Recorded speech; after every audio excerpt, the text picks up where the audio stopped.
My name is Christine Love. I work for the Alert Center at Texas State University. It's the Advanced Law Enforcement Rapid Response Training Center. We train cops, fire, and EMS all over the United States. And before I did that, I was in law enforcement for 10 years here in San Marcos. I worked at Texas State University PD and then the San Marcos Marshal's Office.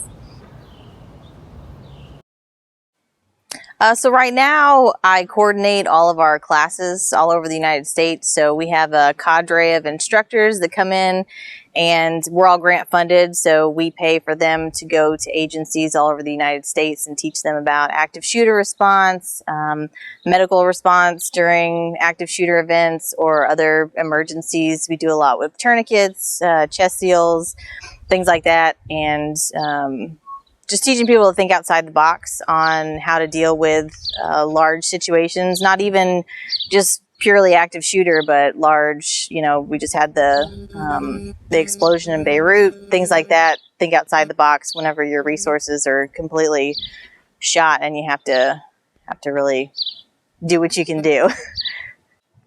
When I worked patrol, I answered calls for service, traffic stops, security checks, that kind of all the stuff you see on cops, but usually way less cool.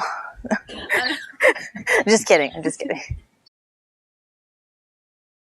I get together with training sergeants or whoever hosts their training facilities at different police departments, and we ask them if they want training. They can also put in hosting requests for training if they know they want it, and then we get together with them and help them facilitate the active shooter training with their guys.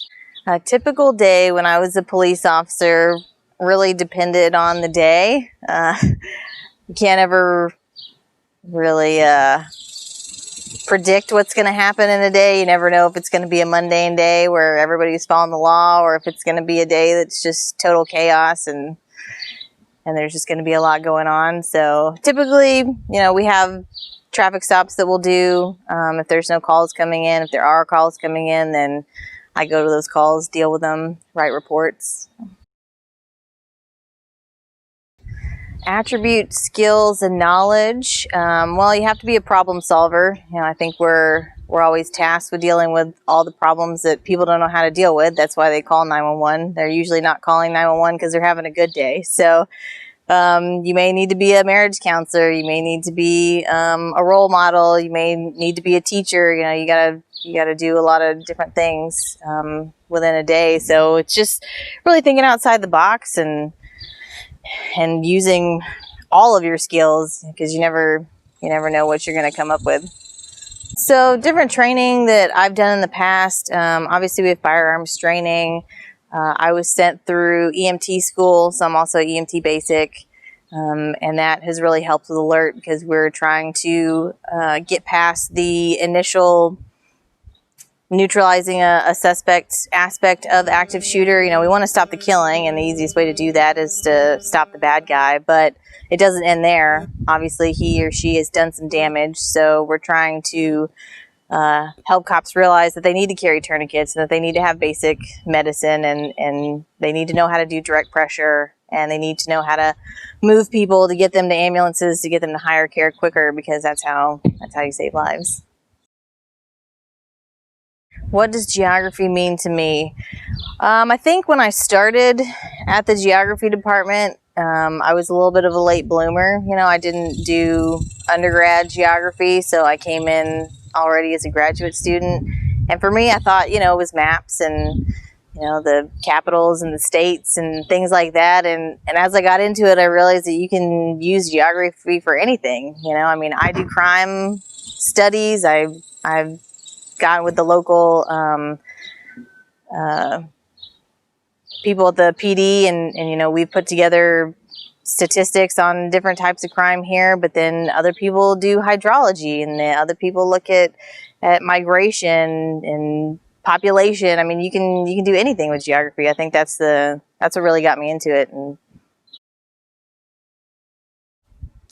Well, at Alert, like I said, we do geography assists me by we do classes all over the United States, so we look at places where maybe they're not getting as much training as other places. You know, you see Austin, Texas has a huge budget for training, but you go to a tiny town in Pecos County, Texas, and they might not be able to get any training. So finding out where our training needs to go so that we can train more people with the resources that we have is a big factor.